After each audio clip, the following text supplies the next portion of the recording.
Hi everyone, welcome. Thank you so much for joining us. I'm really excited to have you here tonight at Green Apple Books on the Park. My name is Car Johnson. I'm the event coordinator for Green Apple, and it is my pleasure tonight to welcome Brennan DeFrisco for the release of we're celebrating the release of his collection, Honeysuckle and Nightshade. And Brennan, I hope you're all ready to keep clapping for all of our featured readers this evening. Brennan is going to be joined tonight by Katie Aliféris, Baruch Porras-Hernandez. You can keep it going as we like. Baruch Porras-Hernandez, Lauren Parker, and Allie Marini. So this is how it's going to go. We are going to hear work from all of our writers tonight, followed by a conversation between Brennan and Lauren, and then we'll open it up for an audience Q&A if any of you have questions. So start thinking about them now while we're here. Thank you so kindly for joining us both in person and online. Hello, online audience. We are broadcasting from San Francisco. We are on unceded Ramaytush Ohlone land, and we hope that you join us in our pledge to turn land acknowledgement into action by donating either your time or monetary means to an Indigenous organization every time you hear a land acknowledgement. Thank you. I have very brief business before we get to the heart of the matter. Now is a good time to silence your phones if you have not already. I would say picture taking is encouraged, but you can check in with our poets about that. Please do check out our full event calendar on our website at greenapplebooks.com. We have a really great season ahead of us, including this evening's programming. The restroom is behind us. It is available after the event and not during the event for obvious reasons. So it is there for you to use as your guests in our house this evening. We have books available from all of our poets tonight at the front register. It's a great way to support artists that you believe in. If you've been here before, you've definitely heard me say that when you buy books from us, not only do you support us as an independent bookstore, you also support the writers who put so much work into making these books, and then you get to have a book, which might be the best part. And I think they'd be willing to sign them. So not only do you have a book, but you have an artifact. So this is, we have very accomplished writers joining us this evening, so I have done my best to condense their bios and not share every single one of their accolades. So I've done my best. I'll be introducing them as they come up, and I encourage you to check out everything about them that is on the internet, what that they have specified about themselves that's on the internet. On their websites or their social media. Shout out to you. So I am delighted to welcome first Katie Aliféris, who's a writer of poetic things from San Francisco. She has been a featured performer at local and international literary series and events, including Lit Crawl, Melbourne Fringe Festival, City Lights Books, and San Francisco State. Her work has been published in various anthologies, journals, and websites, including San Francisco Public Library's Poem of the Day. Her work has also been set to music and commissioned by composers, conductors, businesses, individuals, and organizations. Katie's first book of poetry, Foolishly Optimistic, was published by Nomadic Press in 2022. Please welcome Katie Aliféris.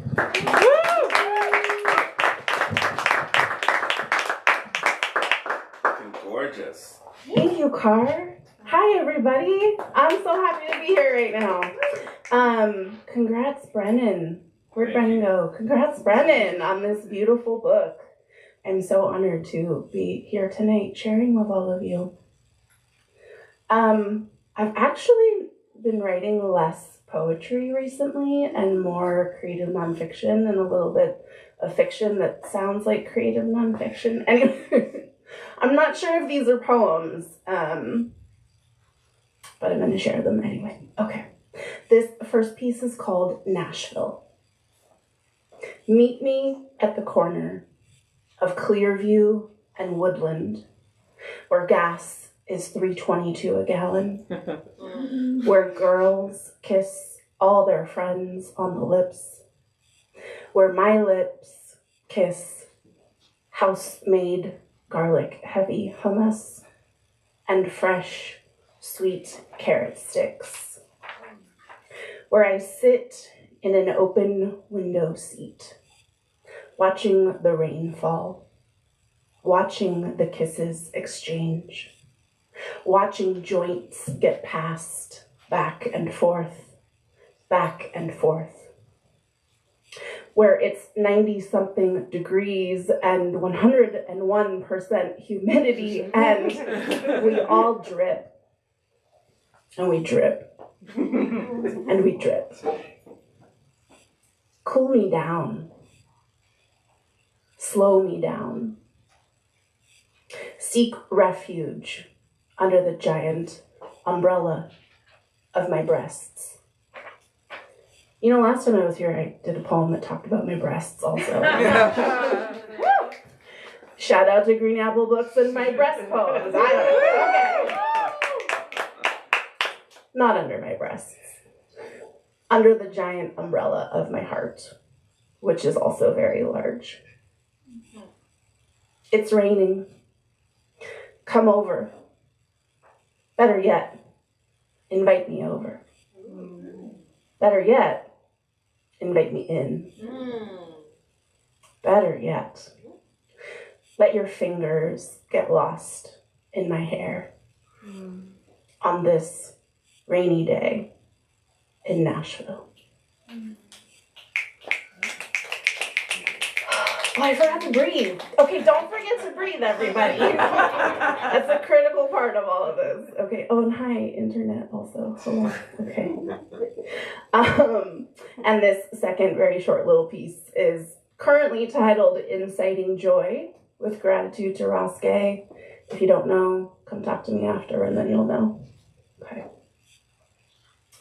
Name redacted's drink. You know I love to redact a name. If you don't know, buy my book. Splash of pineapple, my kind of candy. Pink Panther, the cannabis, not the movies. Although I like the movies too. Pink journal, pink lips, satin black keys jacket that everyone compliments. Put me in between your lips. Purple flowers floating from the trees, landing in my hair. Mini dress, floral print, super high. From the Pink Panther, not the dress. Freshly showered, no eye makeup. Different name, redacted. Fries. Doppelganger. Hugs too short. Longer hug. More oxytocin. Dropped cherries. Single travelers. Incoming texts. Outgoing love. Screaming laughs that I just ignore. Overthinking, yellow lighter, Diet Coke, pineapple upside down cake, muddled kiwi, Pixies, the rock band, not the mythical creature. Although I love those also. Blue supermoon, and you say, here, taste this. And hopefully we're always surrounded by people who want to feed us things that they think we're going to like. So thank you. Congrats, Brennan. That's it for me.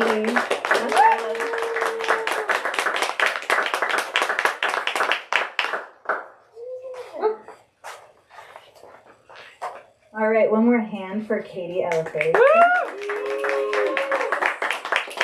Excellent. Okay, everyone reading tonight is taller than I am, so I have the microphone set up like this for a particular reason. But I'm delighted to welcome up our next reader, Baruch Porras-Hernandez. He's a writer, performer, organizer, and professional MC, curator, stand-up comedian, and the author of the chapbooks I Miss You Delicate and Lovers of the Deep Fried Circle. He had the honor of touring with the legendary Sister Spit Queer Poetry Tour. Yeah.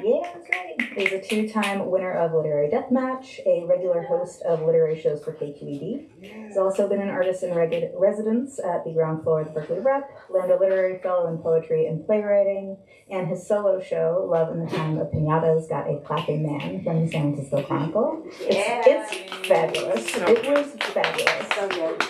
He is the head organizer of Donde Está Mi Gente, a Latinx literary performance series. He is an immigrant originally from Mexico and is currently the lead artist in a multidisciplinary project that will create new, queer, Latino superheroes with Macla. Please welcome Baruch Porras-Hernandez.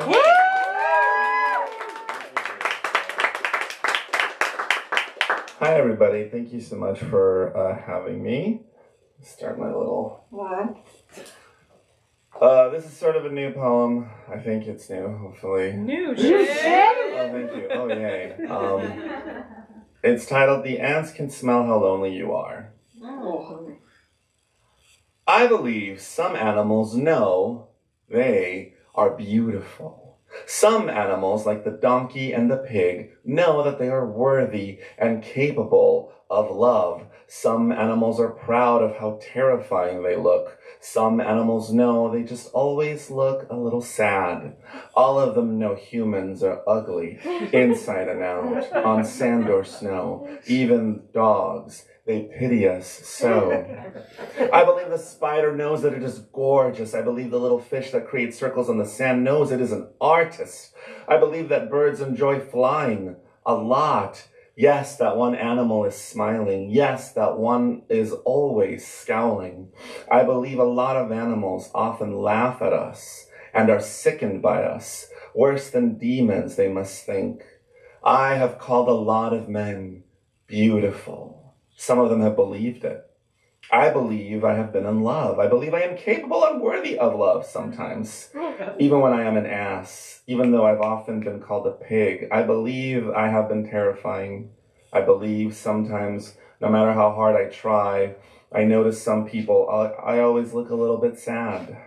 I know how ugly I can be inside and out, so much so that all the men I love have said goodbye, never to kiss me on sand or snow.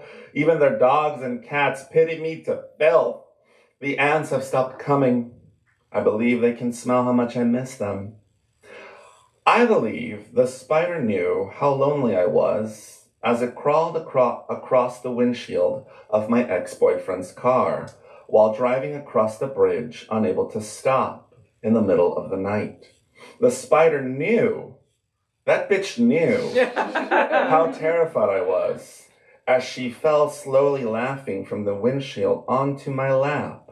A scream frozen at my lips as the spider crawled delicately up my belly, slowly crawled up my chest. It was dark. The spider looked deadly. I put my hand to my chest. It tiptoed onto my hand as I kept my eyes on the road. I slowly put my hand on the seat next to me, slowly took the exit towards my lonely apartment as the spider just crawled away from me. The end. This poem is titled, Please, these gays, they're trying to murder me. When I found out I was gay, I was devastated. It almost killed me. I thought I had been cursed, like a spell had been cast upon me. 2 good fairies had come to my baptism to create, he'll be tall, the other, he'll have hair over 40, and then one evil bitch fairy that wasn't invited to my baptism said, he'll be gay as hell. Of course, I realized later that it is not a curse, it's more like a gift from the gay universe. And I'm glad things are changing, because I want young gay boys everywhere who are waking up, finding out they are gay, not to see it as a curse, but as a power, a superpower, because gays have power. Think about it, presidents have to talk about us in their campaign speeches. Gay power. Some idiot Christians think we have the magic to create hurricanes like Storm from the X-Men. Gay power. Some idiot conservatives think we can magically make other people gay. I like that one, though. They're right to fear us. Once in college, some Christian chick who would not stop trying to convert me, like every day. It was like, Jesus, Jesus, Jesus. And I was like, I already know him. I'm Catholic. According to her, I wasn't the right kind of Christian. Would not stop trying to convert me. So much that one day I left class and this woman follows me out into the quad. Who do I see across the quad but her boyfriend? And I go, hey, isn't that your boyfriend over there? She goes, yeah, why? And so I pointed at him and I went, zap! Sorry, he's gay now. 2 weeks later, he came out. And the Christian chick never bothered me again. And yes, I sucked his dick. The end. All right, thank you so much, everybody.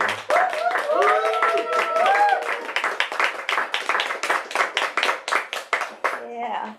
All right, keep it going for Baruch Porras-Hernandez.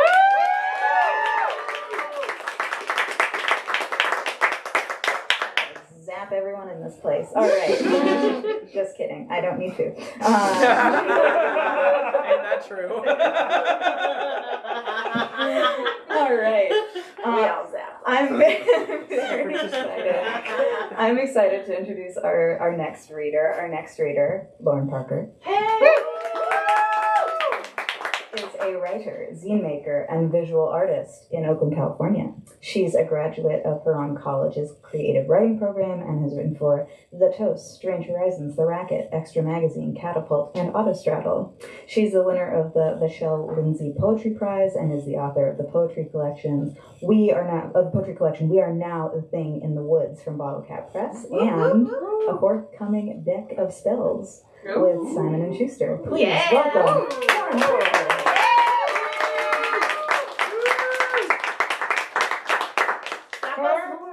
I'm actually impressed that this is like almost the right height. Short people, you're really coming around. I like it. So I asked Brennan, which by the way, this book is wonderful and I'm so honored to be here. But I asked Brennan before we go on any requests. And one of the pieces that Brennan really likes from my collection is the title poem. So I've actually never performed this before. Hey. So you all get to be here for this. All right, so this is called We Are Now the Thing in the Woods. It is hard to fathom living on nothing when you are living on almost nothing. We killed the wolf. We killed the bear. We killed every monster we could invent. Now we are left with almost nothing, for we are now the thing in the woods.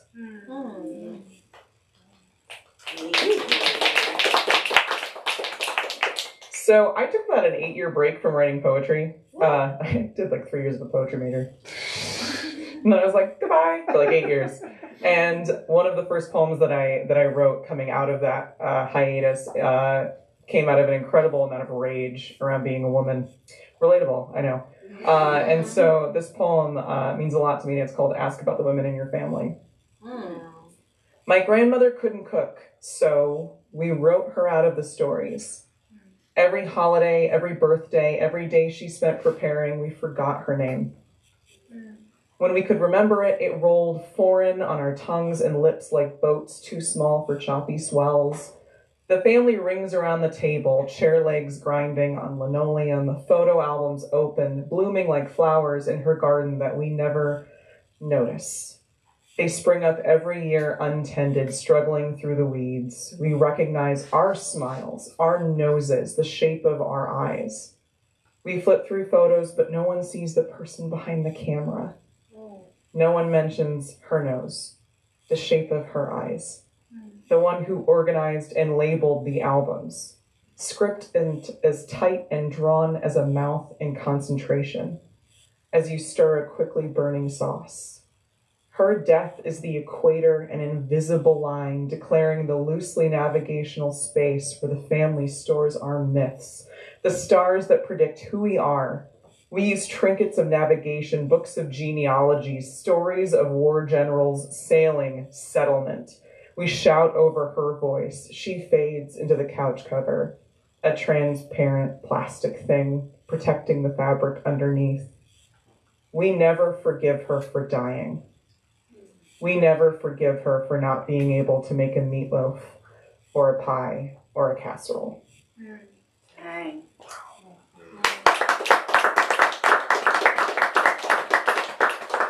All right, so this is another request, and it's called Vegan in a Food Desert. I am from the Rust Belt, which is an area of highways and chain restaurants. And so for anybody that has ever eaten at Taco Bell, this one's for you. Most of the vegan food you can have in my hometown is the ice and the cola clinking against your teeth. The ketchup is a safe bet. That's probably vegan. You don't ask what's in the bun, because once you know, you can't unknow. And then you have to do something about it. And that something you're doing is going without. It sounds so easy to abstain as you try to figure out if there's anything in this restaurant that you can eat. Potatoes, butter. What about the French fries? Milk. How about the rolls? Egg wash. You become familiar with the most heinous sounding words. Whey powder. Casein. Hydrogenated milk solids. You learn that cruelty-free isn't an official designation. There is no one checking labs or farms to ask the chickens and bunnies if they are happy or loved. And you're here in a Denny's for visitation with your dad. He took you here because it's the only diner for 12 miles and your sister wants pancakes. Your stomach rages and you fill it with black coffee to show that you're a grown-up. Your legs sticking to the vinyl-covered booth seats. The waiter calls you kiddo. You hate that. When you're home in bed, you pull on your hoodie and wait to put on your shoes until you're quietly out the door, walking in the dark towards the lit sign, the only one around until the gas station. Live Moss. Your best friend works the night shift, and you sit in the booth eating one of several vegan options she's built just for you. Your legs sticking to the vinyl of the booth, and when she eats with you on her break, it feels like family dinner.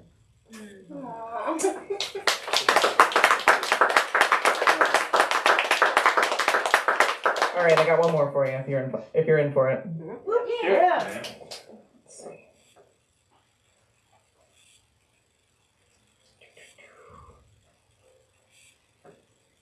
Where are you?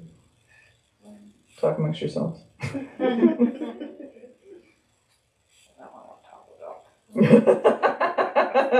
all I wanted to hear, actually. All right. This one's about Walmart, if you can handle it. I don't know. This is called I Came to This Walmart Parking Lot to Fight God. I love it already. The Walmart closed down 3 years ago. It's a boarded up hostility, and we're looking at each other and the clusters of weeds frozen together in clumps in the pavement under the parking lot lights that still come on every night, orange and unnatural. My mom worked here into her 70s, collecting carts in the winter. My pockets are empty with everything this place has taken from me. My mouth with rotted teeth, my trunk full of what I could take from the one 3 towns over, and every cashier looked at me like, God, just take it. God, just get out of here. God fucking damn it. God, you owe me so much more than this. You owe me fists that burn across the knuckles and truth that soothes like the stuff my mother rubbed into my chest, like a warning to illness, like a warning to loss. My child will kill you. My child will love better than you. My child is my blessed is mine. My child is burying me and burning my Walmart vest. You can tell I grew up tacky because the fake engagement ring I wear to this fight is as big as a skating rink, with glass as shiny as the shattered window on the pavement. I am drunk and want to fight something that has never ever had to experience what it's like to have nothing to lose. Thank you all.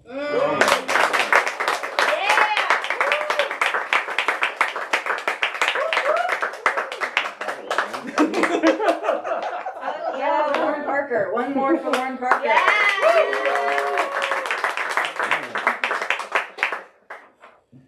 I was about to say I'm proud of you, which I mean, but like that's a private.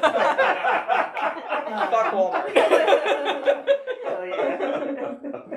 Thank you, Lauren. I am really delighted to introduce our next writer, Allie Marini. Welcome, Allie, who's a cross-genre Southern writer, poet, member of the American Literary Translators Association. We love translators here, and certified tarot reader. Yay! She is the author of 13 poetry chapbooks, including Southern Cryptozoology, which was nominated twice for the Science Fiction Poetry Association's Elgin Award, and This Apiary. She's been a Best of the Net finalist, Pushcart nominee, and member of the 2017 National Poetry Slam team for Oakland's Poetry Slam team. She's also the founding editor of Antioch University's Los Angeles award-winning literary publications Lunch Ticket and Amuse-Bouche, and co-founder of the Gabbo Prize for Literary Translation. She holds an MFA in creative writing with a dual focus in fiction and poetry, as well as an additional graduate certificate in literary translation. Please welcome Allie Marini. Yay!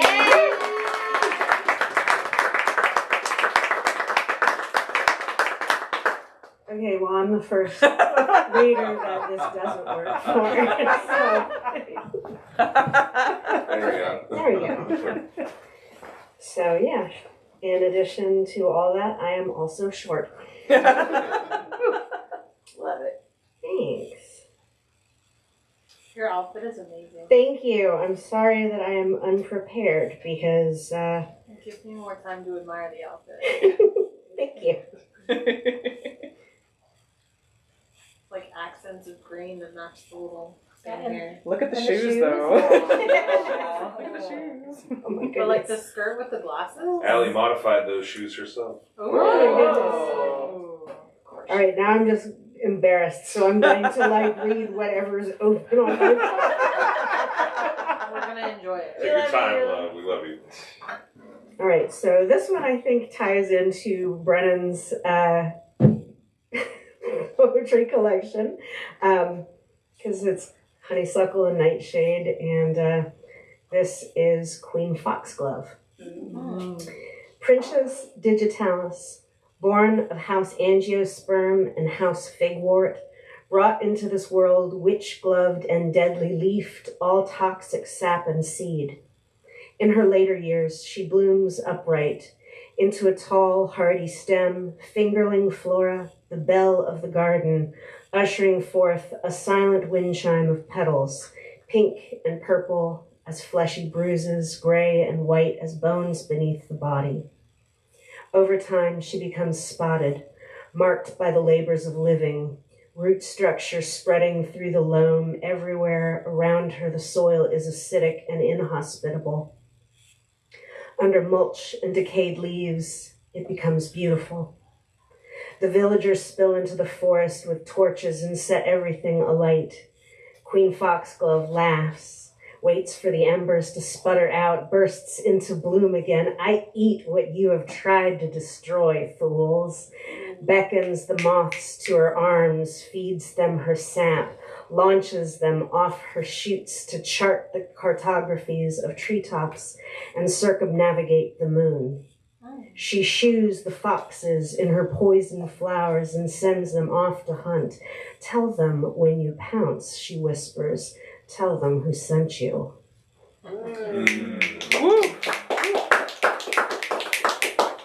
Thank you. I'm from Florida. Like, people have lots of feels about that. Clearly I do too. But I do love it, and I do worry for them during storm season. So this piece is called Here Comes Hell. Here comes hell with her balding bed sheets, August's bitch strung up on the line. Her feet are bleached roots, azalea eyes, blue from the acidic dirt of panhandle drought, jeweled in dangling moths, mummified for necklaces, diamond stud back of orb weavers, spinning 8 legs towards their own widowhood after supper. Taste on her humid breath like blackberries, the blood sucked off salty skin, lashed open and welted up, thorned canes as hungry as a black swarm of mosquitoes. Your hand on her broad hip is a roiling storm moving across the hem of her coastline. Hitched up over her thigh, everything under is sunshower and sawgrass. She gets you drunk on filched communion wine. Her blackberry breath cracked over your flushed cheek is salvation for the demons.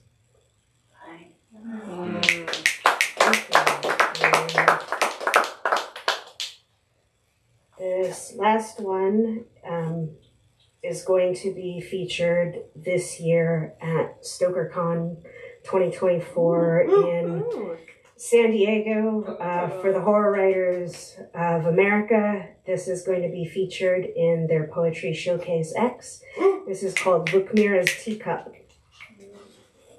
There is power on the other side of motherhood, Baba says. I am willing to down a cup of sleep for the price of a drop of blood. She teaches me that wild mushrooms are sometimes twinned. Poison often looks delicious, she warns. It's bad luck to be so hungry that your moon blood stops. This tea frees us. It's brewed from soft white rot scraped from dead wood, born of the dirt below.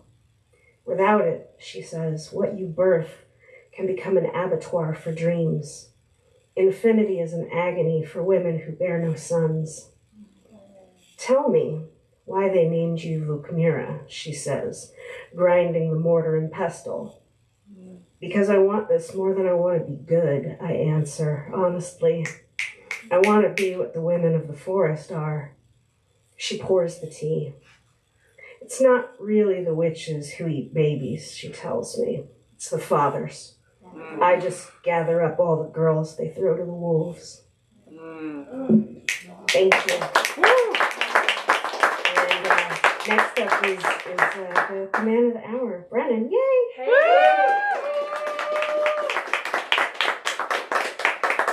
Right. What Allie said. Let's give it up one more time for Allie Marini.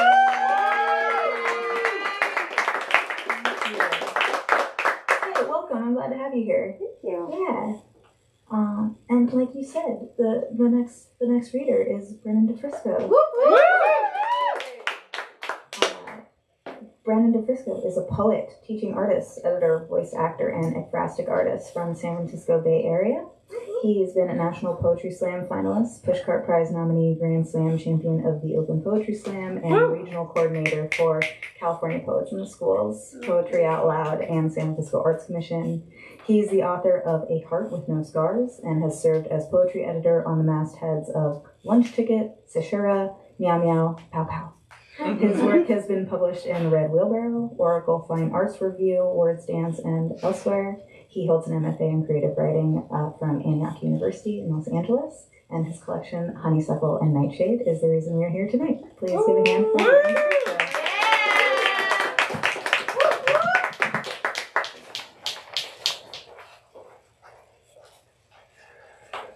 Thank you, everybody. This is what it sounds like when I speak this close. Thank you for being here. I appreciate sharing the space with you and your words and your poems and your wonderful selves. So thank you. I'm gonna do a poem, a few of them. Mostly out of the book, but yeah. Poet sits in a city of poets. Bourbon burns a blaze of flesh despite the ice. Try as lime and ginger might. The night sky reminds the sun it has not been approved for overtime, so our self-centric star is clocking out. Slow walk to the parking lot, palette of amber and violets in its wake. Someone must know the color's name of a confused blue sky, holding daylight's last deep breath before clouds start inspiring artists to be artists again. Poet sits in a city of poets. Sign says no smoking. Building holds as many ghosts as it wants to. Two-faced landlord charging them rent. Purgatory's getting expensive. Everyone wants 5 more minutes, and late-stage capitalism both winning and sabotaging the war at the same time. We survive systems and live for the people we love. Whether that is enough for you, you are enough. Poet sits in a city of poets, and music is filling in all the corners.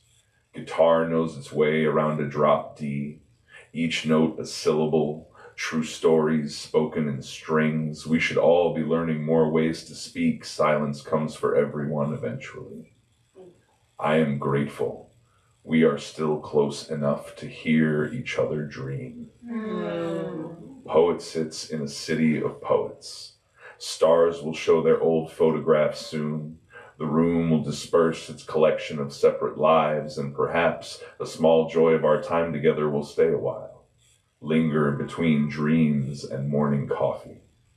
It's all we can do to hold these moments, even as they pass through hands like sand through a city of poets.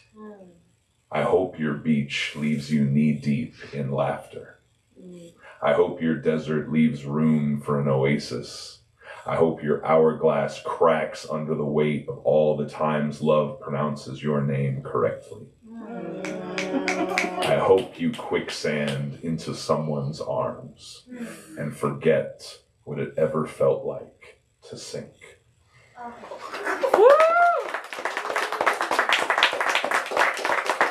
Thank you.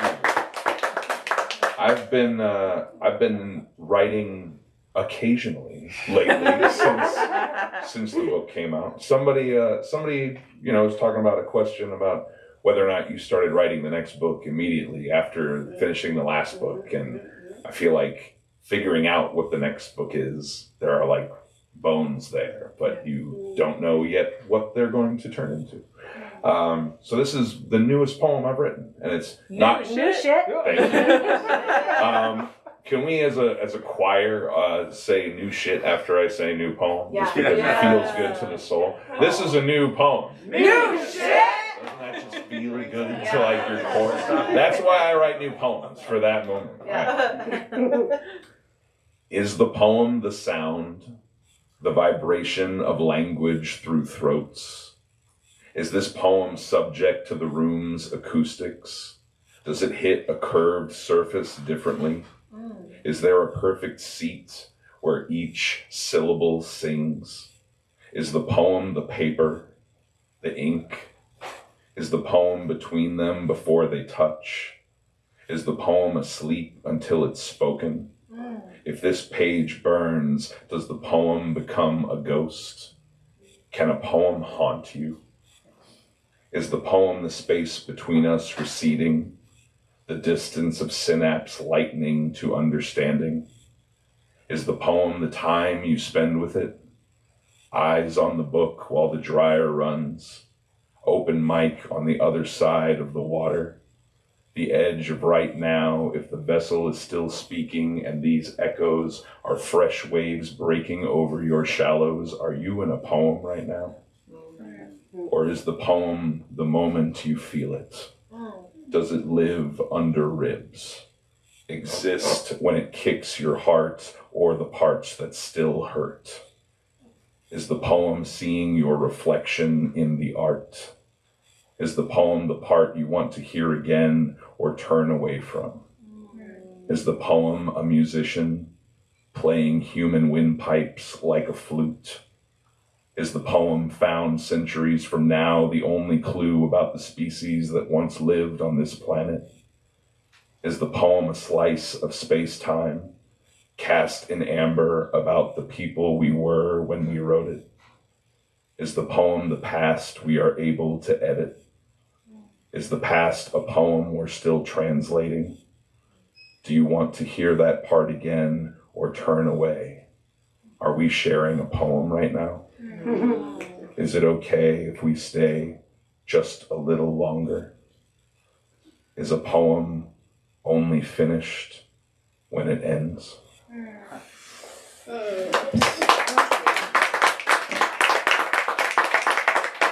Thank you. Oh my gosh. I'm gonna read something that I have not read yet.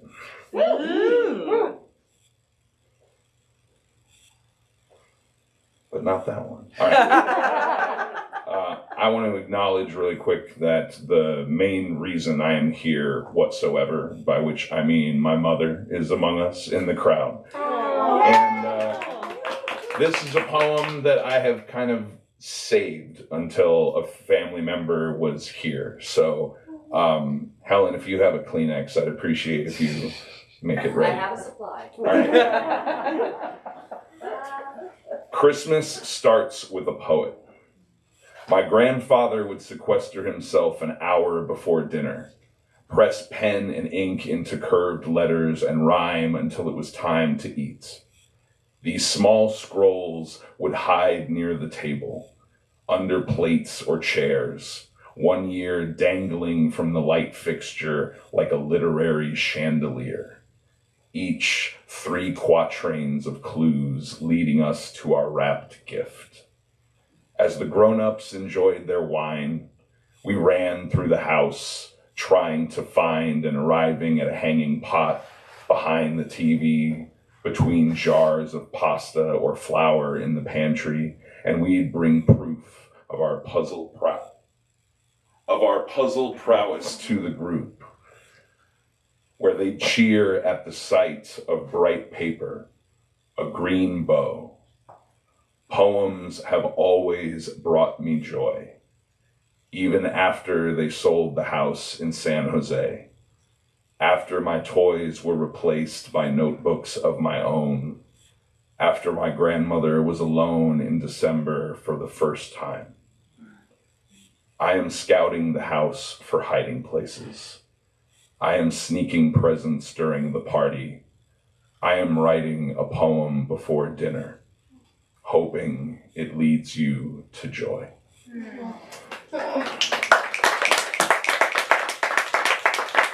Your hearts are mine. Find me the folks with, anyway. I did that to myself. All right, I'm gonna move to, might as well check in for time if I'm doing okay. Oh my gosh, I got a request, so I gotta do that one. 7:56. All right. A man found a cloud on his back porch and decided to keep it as a pet. He wasn't sure what clouds ate, so he set out a plate of water, a bowl of microclimates, unsure which one the cloud would prefer. It chose the Oakland Hills, so the man named it Steph. At night, the cloud cried outside the man's door. He let it sleep on the edge just this once. Steph predictably wet the bed. When the rains came again, the man was pouring his morning cereal and noticed the picture of a nimbus on the milk carton. It was Steph. It read, "Missing. If seen, please call the National Weather Service." I might, the man thought. I just might. The next day, the man trained Steph to rain on specific people. A week later, they made cyclones at the local pond. That night, Steph sneezed lightning and it made the man smile.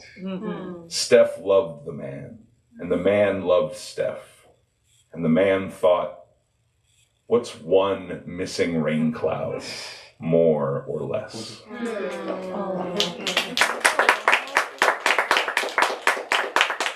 Do I have time for 1, 2 more? How are we doing? All right, cool. I'm going to end on this poem, which is currently my favorite poem in the book because I'm biased. And when I tell you, I think this is the first time I get to do this poem in front of Baruch, it actually means something to me that you're here for this. This is also, kind of an ode to my sweetheart. Because I always knew as a kid that I was one spider bite away from living the comic book fantasy of my dreams. And I never wrote a poem about that, but after I lived a little longer, I wrote a poem about this. So this is called "To My Superheroine Girlfriend from the Warehouse on the Docks." You can tell the quality of a villain by the kind of chair they strap you to and what they use to tie your hands. Hemp, metal, electrical tape, and on one memorable occasion, poisonous snakes coiled in a bowline behind my back, waiting for the command to fang my flesh. But tonight, I am not impressed. Cracked pleather and duct tape. Not the date night I'd imagined. We have reservations at Benihana. I was running late, mid-shave, when your third or fourth nemesis came looking for you, ruined the living room with those Wile E. Coyote bombs you love. Not the globe and wick, but the round face double bell, tick, tick, tick, and at least 6 sticks of TNT. He gave the usual speech, wearing latex less menacing than he thinks. And I had to wait until he was done to complain about the wall he demolished for the sake of an entrance. It took weeks to pick a paint color we could agree on. And now I can't remember its name. I think we can still make it for your favorite part when the chef turns the fried rice into a beating heart, flips shrimp tails into his tall white hat. As I writhe in my restraints, I'm trying to decide my entree while I wait for you, my beautiful rescuer, who I'm sure will order the scallops.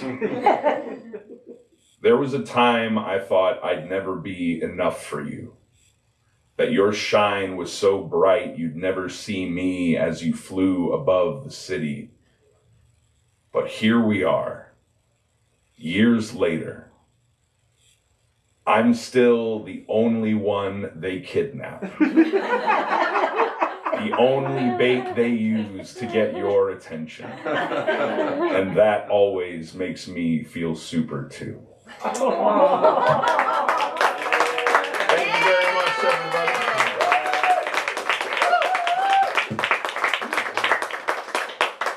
Thank you. Brennan DeFrisco.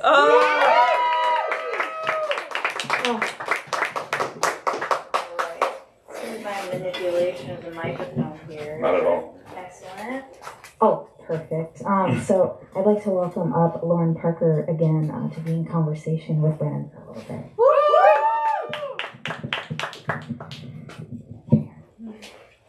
Hi, Lauren.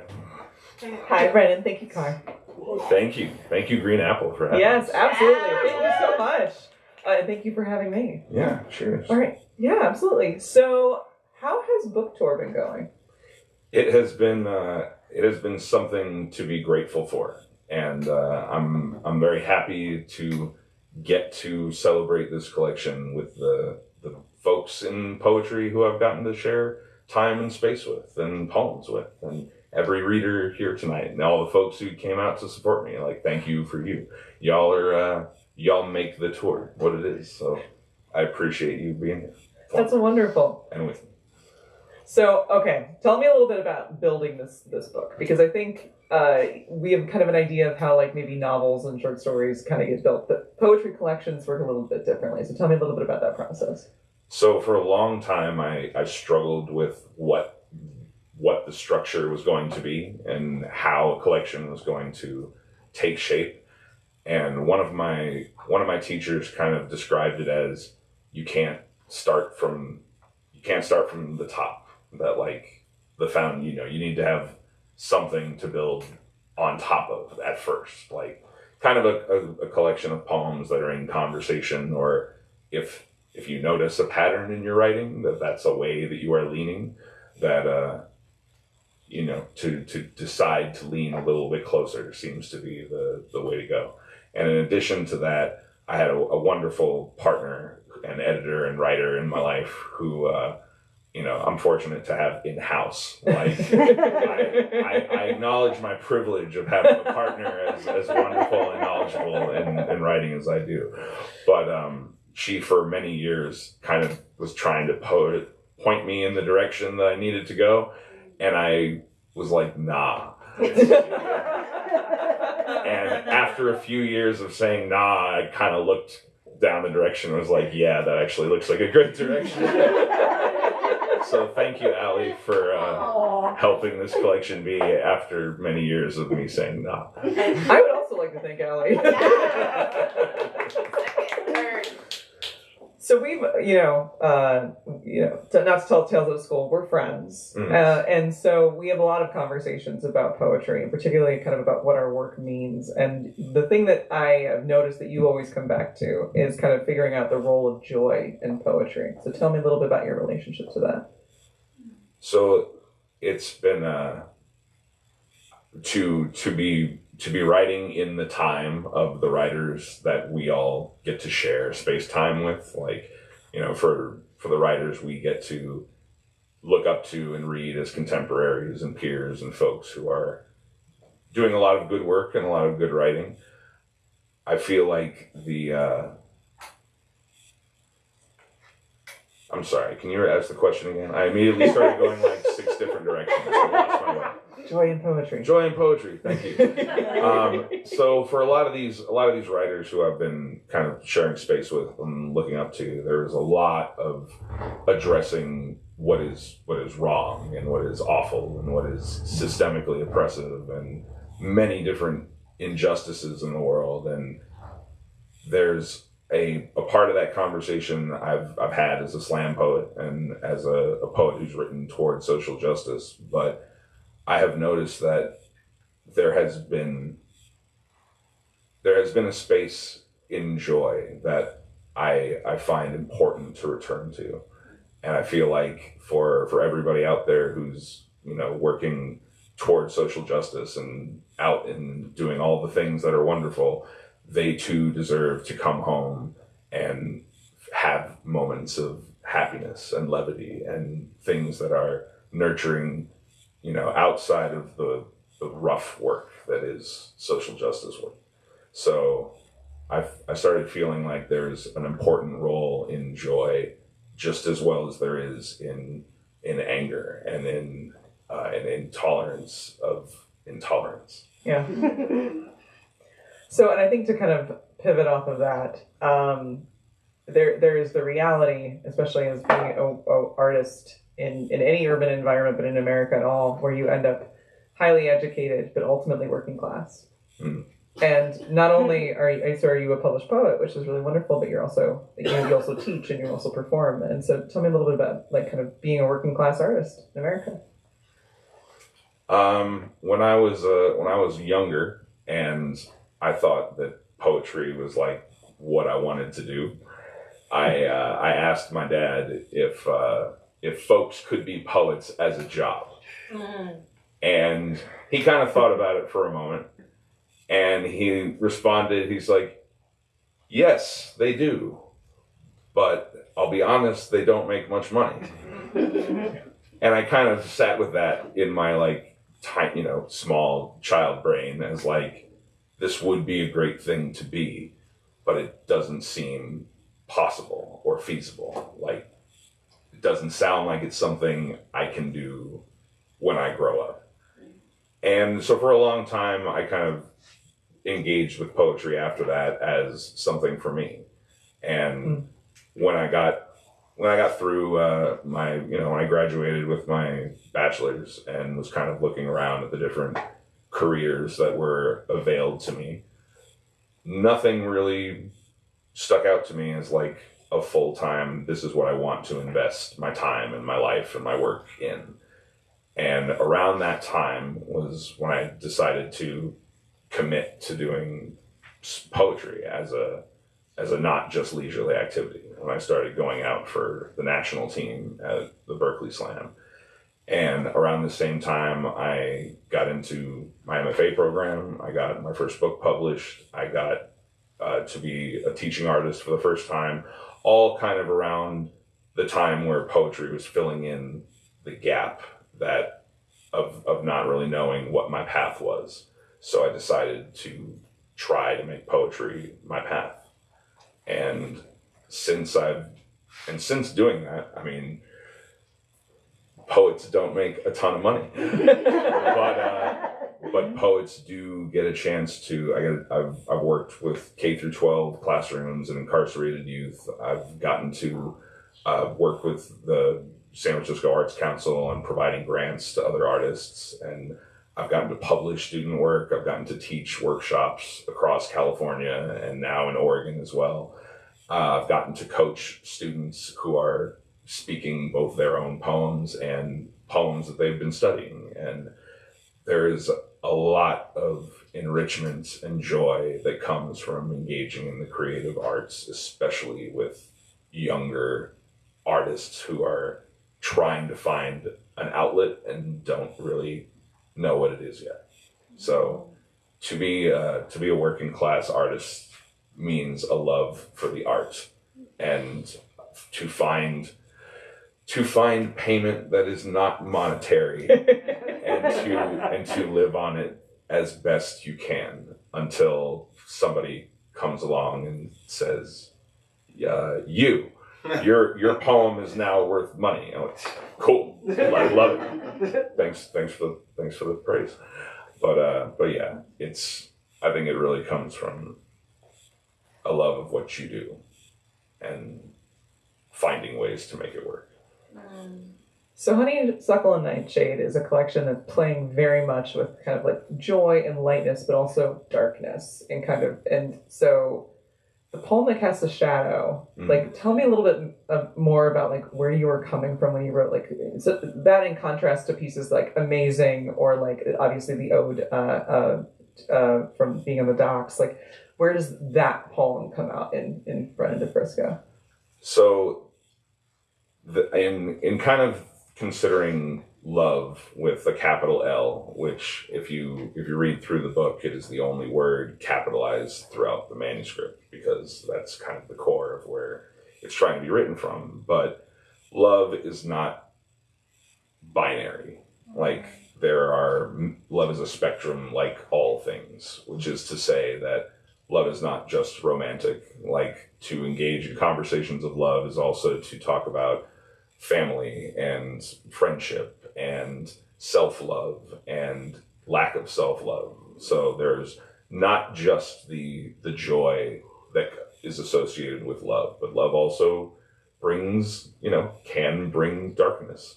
I've certainly had, moments.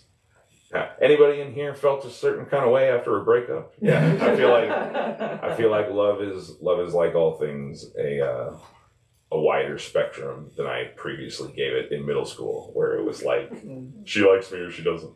And now it feels like a conversation where there's room for poem Cast a Shadow. It feels kind of like a reflection and a conversation with a side of yourself that I feel like many people probably have if you spend time speaking to yourself, with yourself. Not out loud, or out loud, whatever's clever. But generally, if you have heard a darker voice of your own mind, then you acknowledge that you too, yourself, is on a spectrum. That your how you move through the world is not the same every single day. So that poem kind of felt like a moment to address for lack of a better word, a mirror of oneself that does not speak the same way as you do in the light. So it's, as one writer to another, it's a really complicated time to be a writer. Obviously, we've got the writer's strike going on right now. We have AI threatening to replace all of us at any given moment.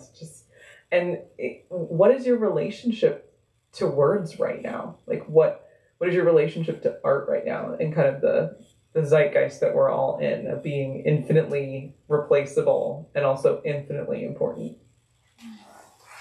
Well, in terms of relationship to words and how I'm moving through the world we're in now, I find more and more that doing things collaboratively, doing things connected with other artists or connected with younger artists, whether it's being in community or supporting a book release, like whatever it is, including other people as much as we can, I feel like is an important part to keep the process organic. And I'm not surprised, having grown up on the Terminator movies, that like we come to a certain point where technology is like, uh-oh. And right now it seems like there's ads on my Instagram that are like, here's the 12 AI things you got to do right now. And I'm like, oh God. And I remember when they were like, hey, we're thinking about doing AI. Like, what was it, 3 months ago, 6 months ago? And we're thinking about it. And now there are programs that have figured out how to hire a human on Fiverr to click the box that says I am not a robot. Like, it had an AI that hired a human to get around the barriers of AI to like try to keep it from getting too much control. So now that that's happened, I'm like, all right, I'm hoping we'll have a little red light to check each other's eyes to make sure that we're all human still. That would be wonderful. But we had a good run. Good. Yeah, great. And I'm here for the joy until that run is over. Fair enough. So, you're a performance poet, getting started in slam, doing really well in slam. I as somebody who's a narrative poet who often interprets work, so work starts on the page for me, whereas work does not necessarily start on the page for performance poets. How has been interacting with kind of like the written down space been in contrast to performance poetry? I feel like they kind of exists, kind of similarly to me. And if anything, the performance poems, I seem to be around more folks when they are ideated for the first time, that having conversations with other poets, I feel like even silly conversations, funny, casual, ridiculous conversations, will lead to a thought where we're like, ooh, that's a good idea. Like, let's try to write that poem. So being around other poets in slam, there's a social aspect where just having conversations with other writers in general, I feel like I always come away from a reading, when I've spoken to someone, I'll come away with an idea where we will have naturally found a way to like, what if, or what would you think if, like, just, playing around, except writers choose to keep those moments and say, that has potential, that could be a poem. So I suppose there's a social aspect to some of the poetry slam where I've had poems come from that, just speaking with other poets, whereas if I'm alone in my room in a relative vacuum, then that seems to be like a quieter space to be page born, so to speak. Okay. Do we want to open it up to the public and the floor now? All right, let's do that. So, Car, how are we doing this? Like 3 questions. Let's see where we are. Okay. Any questions? Anyone? What are you reading right now? Right now I'm reading The World Keeps Ending and the World Begins Again by Franny Choi. And it is certainly the opposite side of the coin from Joy in a lot of respects. But I'm a big fan of their work, and they're a writer who was definitely like, yeah, no, new book, thank you, like booked it. What will you take with you from this touring journey? Certainly a renewed sense of community that I think, for everyone, for extroverts that were going through the pandemic, it was a little extra rough. And my introvert partner joked that pandemic was great for her because she didn't have to leave the house and she got me all to herself. But for getting to share space with people and with community is definitely a big source of joy, and I think certainly helps my craft as a writer to be sharing space with other folks' selves as well as work and books. So yeah, it's mostly getting to see all of y'all and getting to share space with the poets and spaces that I suppose fostered and gotten to share time with over the years. Many of the spots on tour that I've been to, I have old friends and good memories and very good to see you kind of feelings at all the readings that I've done. So more than anything, I'm going to go home wanting to write another book so that we can all do this again sometime. Yeah. And one more. Anybody? I have a question from our online audience. Ooh, let's hear. Hi, Internet. Hello, Internet. Was there anything left on the cutting room floor in the making of this book? Yes, there are certainly poems that at a certain point I think a lot of writers have a sense that you lose energy to, or you lose kind of relevance to, in a sense, when you write a poem and it was really important to you at the time, and then 3, 4, 5 years removed, it's like it's out of your body, and that time in your life is kind of over. So the poems that don't stay important to you or relevant, I feel like is kind of a short clock to be on, and putting a manuscript together of, you will be a different person 10 years after that book is published. But the poems that were left were probably the poems that I was ready to let go of, that were not that they could not have been in the book, but like they were not the poems that I felt were me at this stage in my writing path. Cheers. All right. Thank you all so much for being here. I'm very grateful for all of you. Buy the book, please.